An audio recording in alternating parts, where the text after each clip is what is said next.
Hello, I'm Patricia Kassim, Ontario's Information and Privacy Commissioner, and you're listening to Info Matters, a podcast about people, privacy, and access to information. We dive into conversations with people from all walks of life and hear real stories about the access and privacy issues that matter most to them. Hello, listeners. Welcome to another episode of Info Matters. Thanks for tuning in. Access to information is one of the fundamental underpinnings of a healthy democracy. It provides citizens with a window into how their governments are operating, promotes transparency and accountability of government decisions and actions. It supports civic engagement by providing citizens with the information they need to participate actively in public debate, express their views, and influence priority setting and decision-making in their local communities. Many times, individuals will make freedom of information requests themselves to get access to the information they're seeking. But more often than not, we just don't know what we don't know. And in those cases, critical intermediaries like investigative journalists request access to information that eventually comes to light through our local paper or nightly news. Indeed, journalists play a vital role in enabling our collective right to know, and that's why we've entitled this episode From FOI to Front Page News. In the next half hour, we'll be going behind the scenes to explore how freedom of information has uncovered some critical news stories that have helped inform public debate on really important issues that matter to Ontarians. My guest for this episode is Jim Bronskill.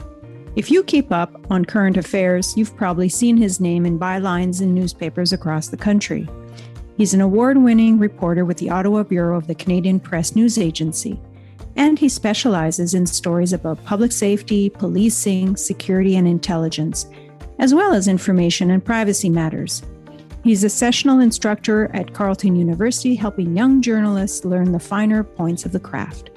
Jim has considerable experience using information laws to uncover big stories, which he's also put to good use in a book called Your Right to Know.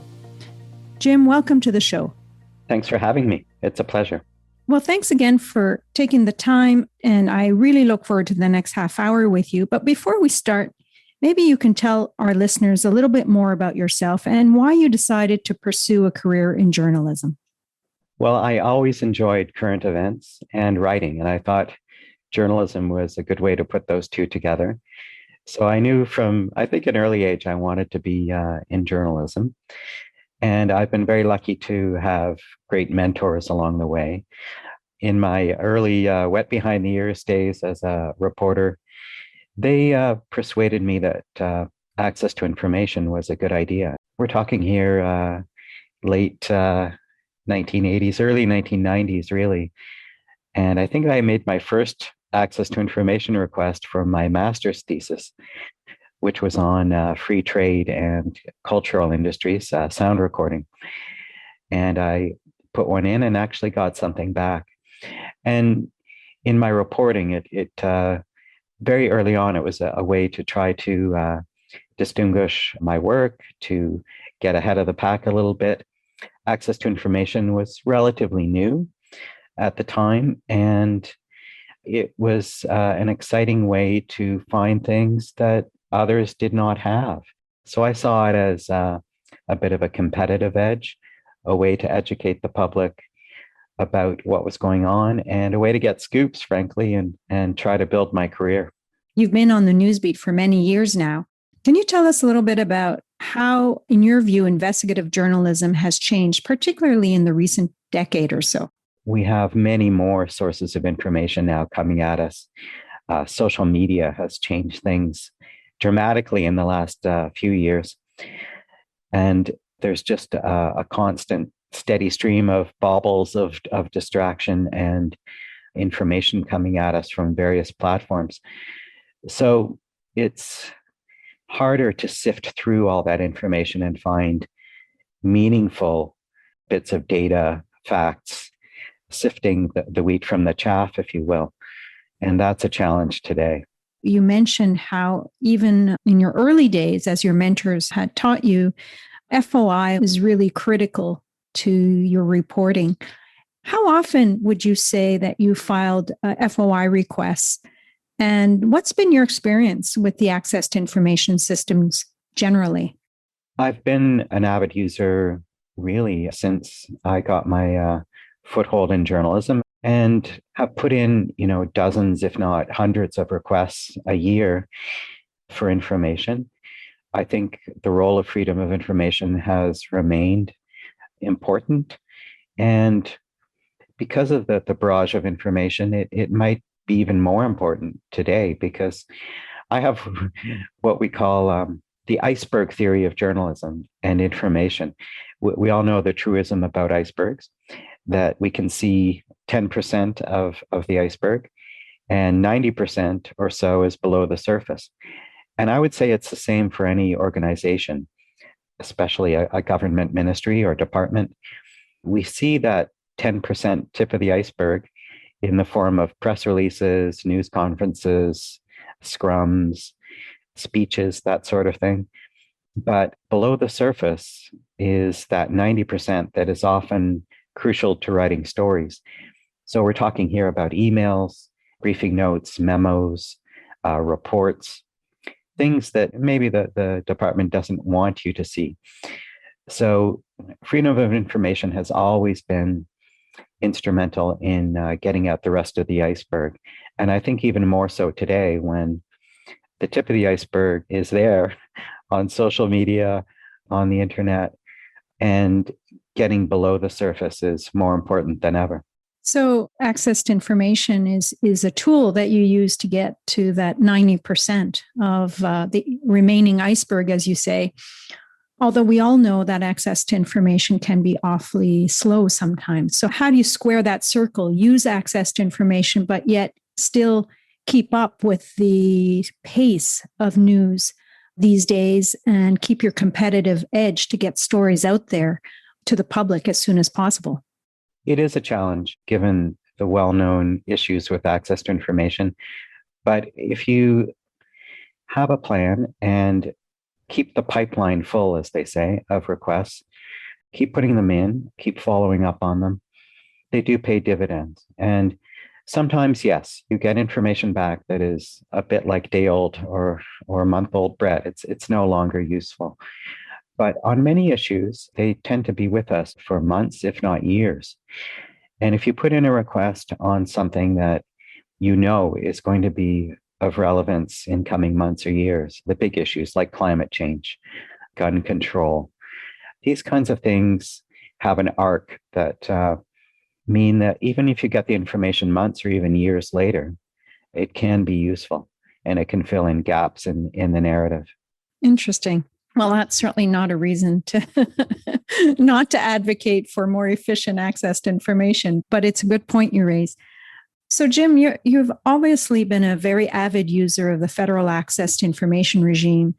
And I was wondering, based on your experience, do you have any advice on what a province like Ontario can do to help advance and modernize the access to information regime here in our province?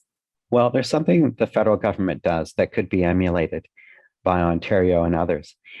And that is list all of the access requests that it answers. So each department or agency puts on a portal a list of what they have answered that month.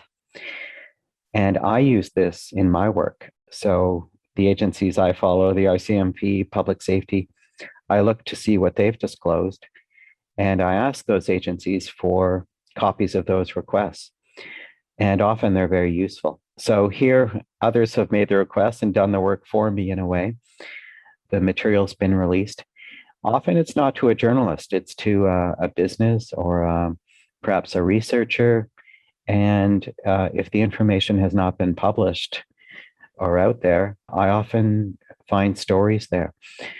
So I've noticed that other provinces, in some cases, go even further and not only post lists of what has been released, but the actual records themselves. So PDFs, links to the documents. British Columbia is doing this, Nova Scotia and Newfoundland.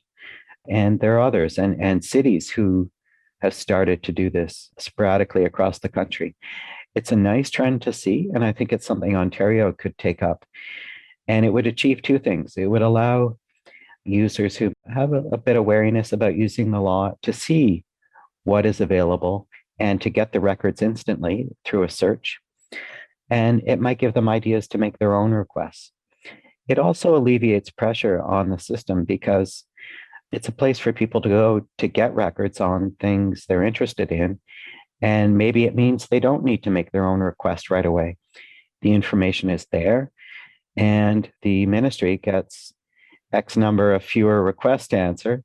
Everyone is happy. So I think it's a trend that should be copied.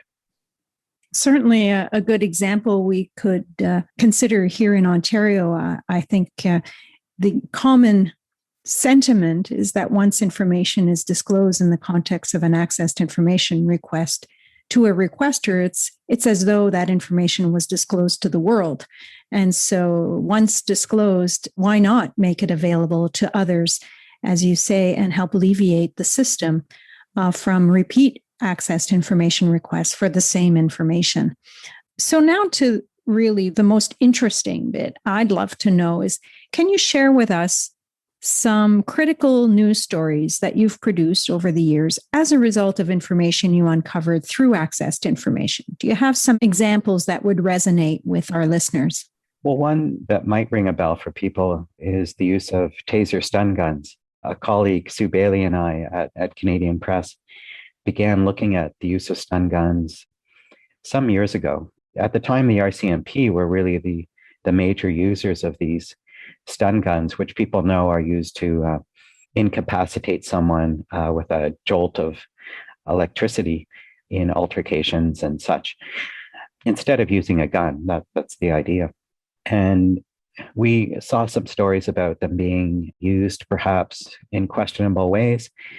And we thought we'd take a systematic look at this and did a series that sort of looked at, the waterfront of the issue. And one of the things we discovered in the course of this through a Freedom of Information request was that every time the RCMP even drew a taser from their holster or used it, the officer had to fill out a form. So in an interview, I asked about this and said, tell me more about this. And an RCMP official went on and said, oh, yes, we fill those out. And I asked for them. And sure enough, many months later, a box of paper forms showed up at our office describing how the RCMP had used tasers. This was from about 2002 to 2005. Fast forward a bit. And then sadly, listeners might remember the sad incident involving Robert Jacansky at the Vancouver airport. He died after being hit with a taser. And this created great concern about the use of tasers.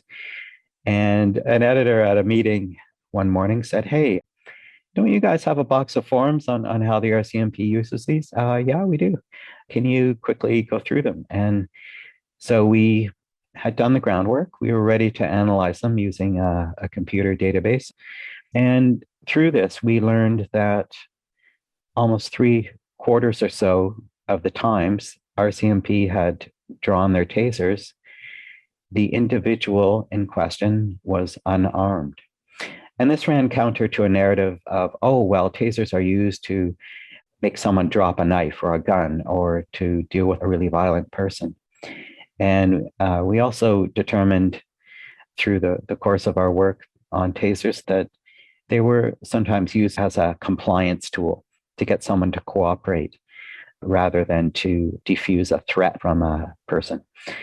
So it painted a statistical picture of what was going on. And none of this would have been possible without access to information.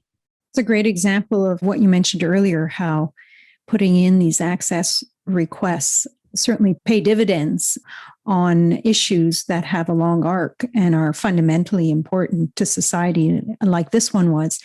As a result of the facts that you uncovered and relayed in the form of news stories around that tragic incident, what would you say were some of the changes as a result of the public airing of this issue? Well, we pursued this further and we teamed up with CBC and Radio-Canada, and we eventually got more of the information that we had in the first batch. which allowed us to continue our work. It really showed that the RCMP was using this quite potent weapon contrary to force policy, because we can compare the data on how the stun guns were being used with how they were supposed to be used. So it did, I think, help create debate and discussion. There were editorials. There was a lot of public interest in this issue. And again, the sad case of Mr. Jacansky helped bring it into the spotlight. And there was a real appetite for understanding how these weapons should be used. They were being rolled out to other forces across the country. So I think it certainly contributed to a real deep think about how they should be used and when they should be used. That was a fascinating example, Jim. Are there any other similar examples you can share with us? Well, one case that has had a similarly long arc is an archival case. I, as you mentioned, cover the RCMP and security issues. And for many years, the RCMP was our spy agency and kept files on all kinds of people, including politicians. And one of them was Tommy Douglas. And under the Act, as some may know, you can get an RCMP file that was created on someone 20 years after they have died. So I made a little notebook notation to ask for Tommy Douglas's file 20 years after he had passed away. Tommy Douglas, of course, is the trailblazing socialist NDP leader, in many eyes, the father of Medicare in Canada. And yes, the RCMP kept quite a large file on him, followed him over the years.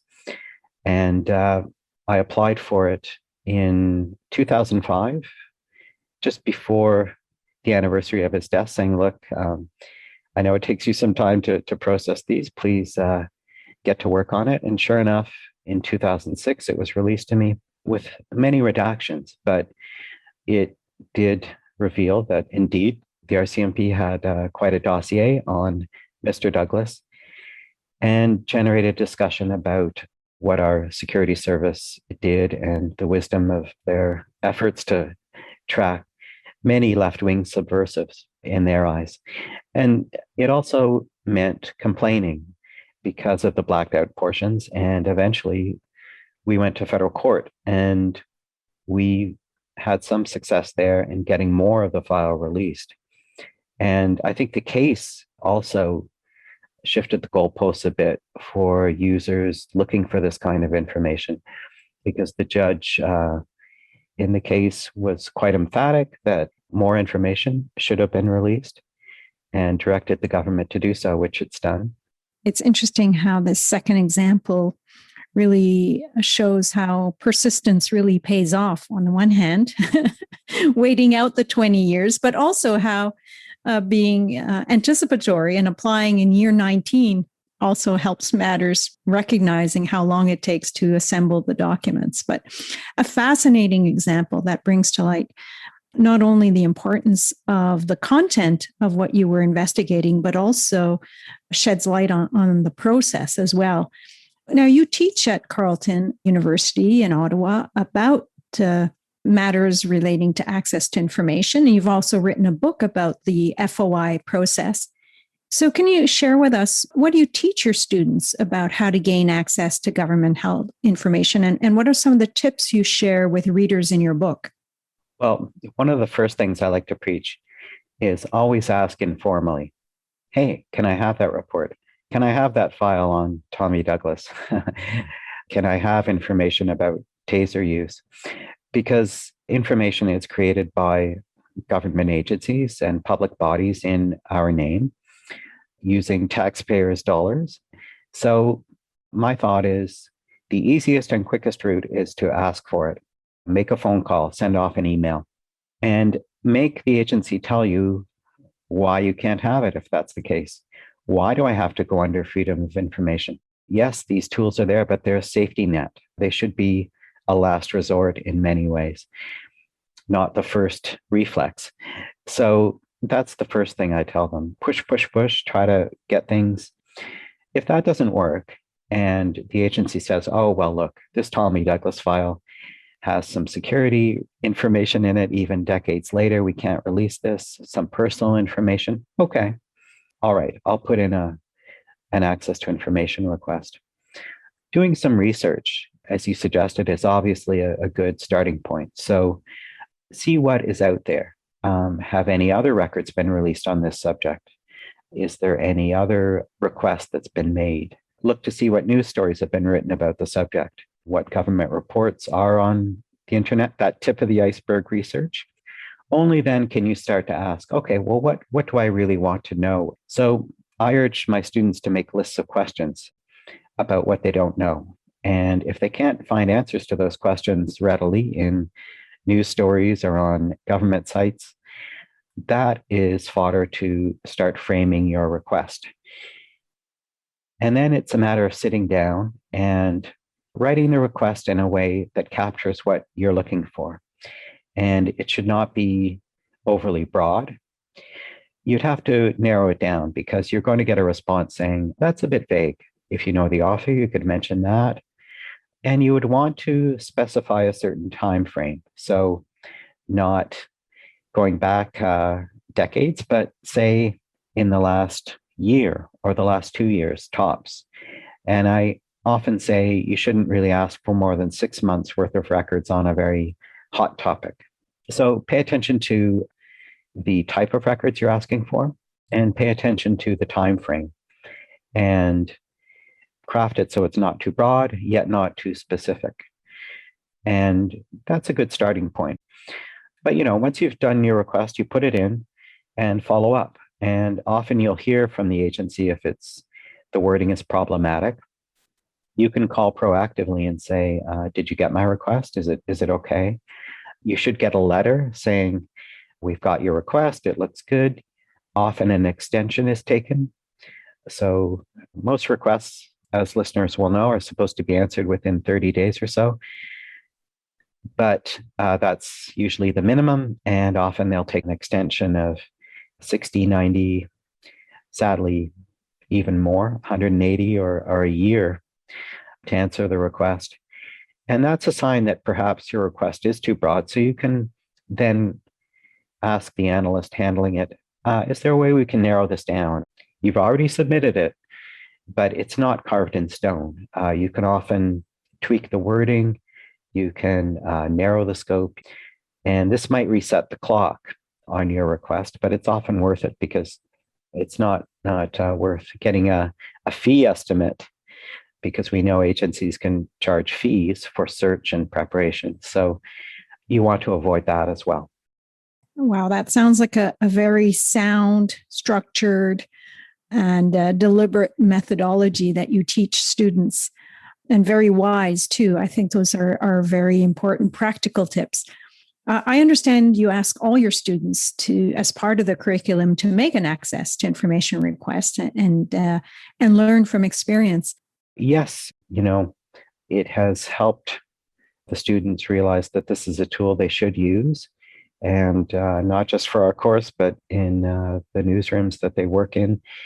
And some have gone on to embrace it and really make it part of what they do, because job descriptions now for journalists routinely include, familiarity with access to information laws and ability to ferret out this kind of information. So indeed, it is not just a theoretical exercise. And we tell them, even if you work in other fields, in the law, as a public researcher for an interest group, it's an invaluable tool. And even as a citizen, many requests come from the public, of course. So it can be a tool for anyone interested in what public bodies are doing. In terms of broadening out a little bit from the process and the operations of FOI requests to broader policy issues, my office recently adopted privacy and transparency in a modern government as a key strategic priority for our work. What do you see as some of the key challenges, the big challenges to access to information? And what do you think an office like mine can do to help move the dial forward on fundamentally the right to know and transparency of government? I think there are a few things to look at here. One is the general tone and approach of public bodies and governments toward transparency. One is the laws themselves, the freedom of information laws. And thirdly, the way the laws are administered. And I think all three of these things are important and must work together to ensure the kind of transparency that people deserve. Certainly, your office and government ministers need to take the approach that transparency is essential to the workings of modern government, that it's nothing to be afraid of, that in fact it helps government work more efficiently. It can save money, it can help foster democracy. And freedom of information laws are an integral part of that. Some of the things that governments release proactively, like expense reports, briefing note titles, this sort of thing, are useful and helpful.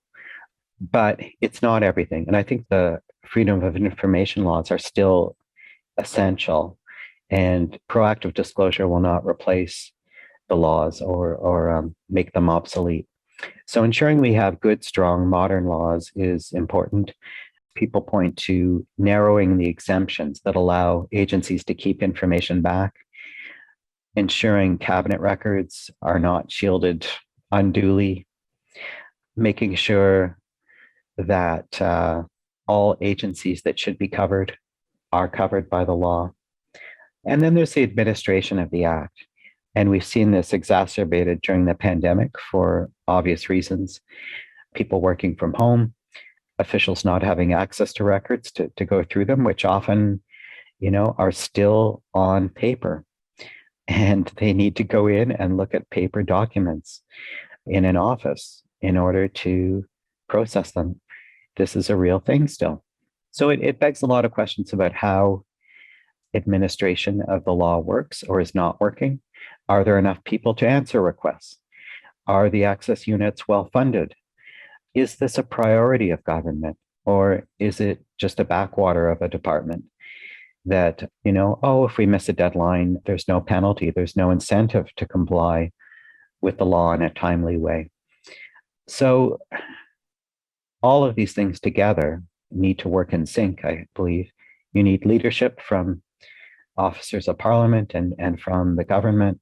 You need a strong law that's modern and up to date and responsive to the internet age. The expectations of people have changed. They may not see a need to shield cabinet documents for 20 years in the internet era. They have more expectations of transparency on a whole range of records. They don't want to wait months and years for documents, nor should they have to in many cases. When they do complain to your office or federally, they expect a well-funded and responsive organization that will take up their complaint quickly and resolve it. And that takes effort on the part of departments to cooperate and say, okay, how can we solve this issue? All of this needs to happen for the laws and for transparency to work effectively.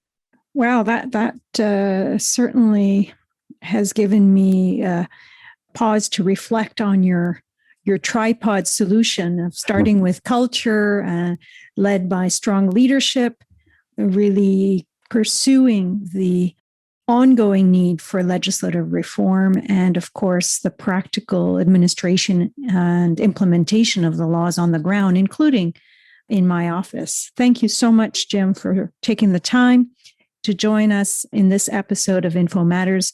We really appreciated your insight. It's been fascinating discussion that's given us a very different vantage point to access to information and the critical purpose that these FOI laws are intended to serve. As our conversation has made clear, a strong, robust, and efficient access to information regime is indispensable for members of the press and journalists like yourself to do your jobs in supporting the workings of a healthy democracy. It's been pretty inspiring, and I commend you for the hard work you do day in, day out to uncover the facts that we as a public need to know. For listeners out there who want to learn more about the journalist's perspective on access to information, you can find reference to Jim Bronskill's book in the show notes. For those of you who want the nuts and bolts of filing your own access to information requests, I encourage you to listen to our earlier podcast episode on demystifying the FOI process, which goes through the steps in greater detail. It's available with all other Info Matters episodes wherever you get your podcasts. You can also visit our website at ipc.on.ca for information about a variety of access and privacy topics, or call or email our office for assistance and general information about Ontario's access and privacy laws. Well, that's it for this episode. From FOI to Front Page News. Thank you, everyone, and until next time. I'm Patricia Kassim, Ontario's Information and Privacy Commissioner, and this has been Info Matters.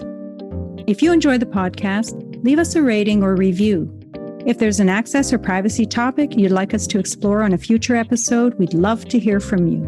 Send us a tweet at IPC-InfoPrivacy or email us at podcast@ipc.on.ca.